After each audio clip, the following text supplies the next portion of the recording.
Welcome to Democracy Now!, democracynow.org, the War and Peace Report. I'm Amy Goodman. President Obama's ramped up his push for Congress to approve the historic nuclear deal with Iran, comparing arguments against the deal to those heard in the lead-up to the invasion of Iraq. In his speech Wednesday, Obama said Iranian hardliners who reject the nuclear deal and chant death to America are, quote, making common cause with the Republican caucus. Ultimately, Obama said, the decision to support or reject the nuclear deal comes down to a choice between diplomacy with Iran and war. Rejection of this deal leaves any U.S. administration that is absolutely committed to preventing Iran from getting a nuclear weapon with one option: another war in the Middle East.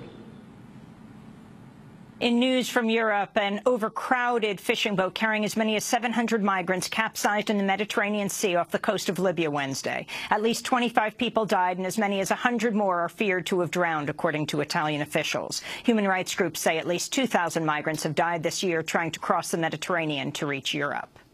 Meanwhile, Australian officials have announced they've turned away more than 600 asylum seekers at sea under harsh border controls enacted under Prime Minister Tony Abbott. In addition to turning away boats, Australia has also sent migrants who do reach Australian shores to long-term detention camps on the islands of Papua New Guinea and Nauru. The United Nations has criticized the harsh border controls for allegedly breaking international law. On Thursday, Immigration Minister Peter Dutton hailed the results of the measures. Today we celebrate that we have not had a successful people smuggling venture in a year, and that over the course of the last 18 months or so we've turned back 20 boats and stopped 633 people from arriving in our country is a significant achievement of the Abbott government.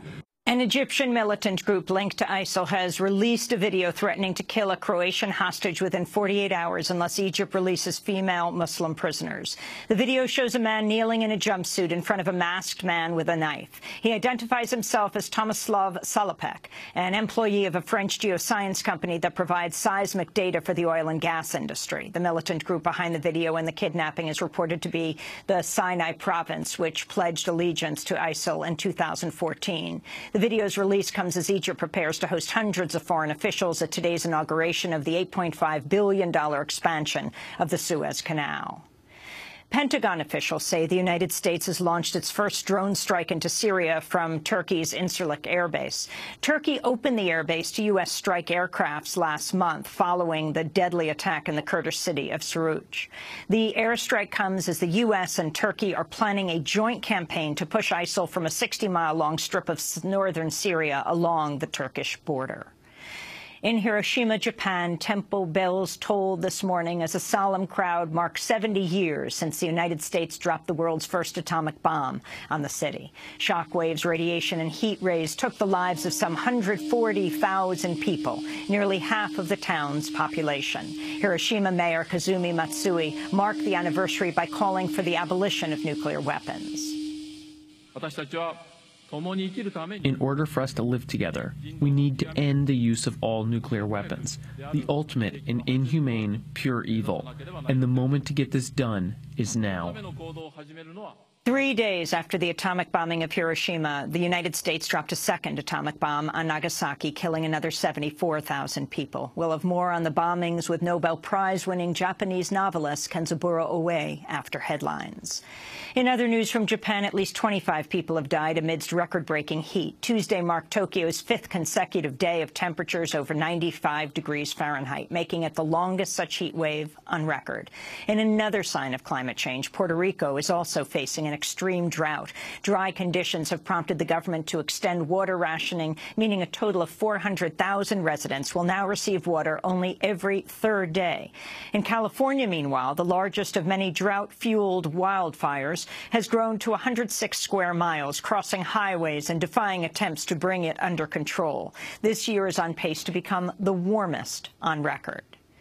At least 4 members of a Palestinian family have been killed and 30 other people wounded after a previously unexploded Israeli bomb detonated in a home in a refugee camp in Rafah. The bomb, thought to be from the Israeli assault on Gaza last year, reportedly exploded as workers helped the family clear rubble from a house destroyed in the assault. At least 82 Palestinians have been killed by unexploded ordnances since last year's assault ended. A federal appeals panel has ruled Texas's strict voter ID law discriminates against African Americans and Latinos and violates the Voting Rights Act of 1965.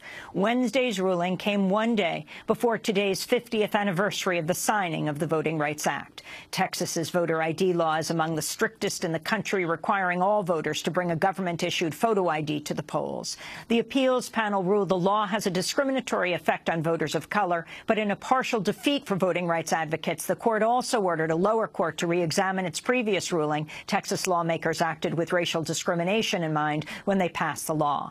If the courts ultimately do decide lawmakers acted with discriminatory intent, it could lead to the reinstatement of federal oversight over Texas voting laws, a mechanism gutted nationwide by a Supreme Court ruling in 2013. In Tennessee, a SWAT team shot and killed a man with a history of mental illness after he set off pepper spray inside a Nashville area movie theater. Vincente Montano was reportedly armed with a hatchet and pellet gun, but no one was seriously injured by his attack. He was shot dead by authorities while attempting to leave the theater through a back door. Malaysia's prime minister has announced debris found on the French island of Réunion comes from Malaysian Airlines Flight 370. The Boeing 777 plane disappeared in March 2014 with 239 passengers aboard. Prime Minister Najib Razak spoke Wednesday. Today, 515 days since the plane disappeared, it is with a very heavy heart that I must tell you that an international team of experts have conclusively confirmed that the aircraft debris found on Reunion Island is indeed from MH370. In news from Mexico, police are holding one suspect in connection with the murders of photojournalist Ruben Espinosa, human rights activist Nadia Vera, and 3 other women. According to human rights advocates, Espinosa's death last week signals a new level of violence against journalists in Mexico who'd previously considered Mexico City a safe zone. In the United States, the Securities and Exchange Commission has voted to adopt a rule that will require public companies to publish the pay ratio between CEOs and their workers' median pay. The United States has the highest ratio between CEO and worker pay of any country. On average, CEOs of the United States make 350 times more than their workers. The Republican presidential candidates are preparing for the first debate of the 2016 election season. 10 candidates will appear in a primetime debate, while 7 candidates who did not make the cut will participate in another debate in the afternoon. Fox News said it calculated its top 10 list by averaging 5 national polls, a process which came under fire from polling agencies earlier this week. The Marist Institute for Public Opinion temporarily suspended its polling, saying Fox's criteria ignored the margin of error. And those are some of the headlines. This is Democracy Now!, democracynow.org, The War and Peace Report. I'm Amy Goodman.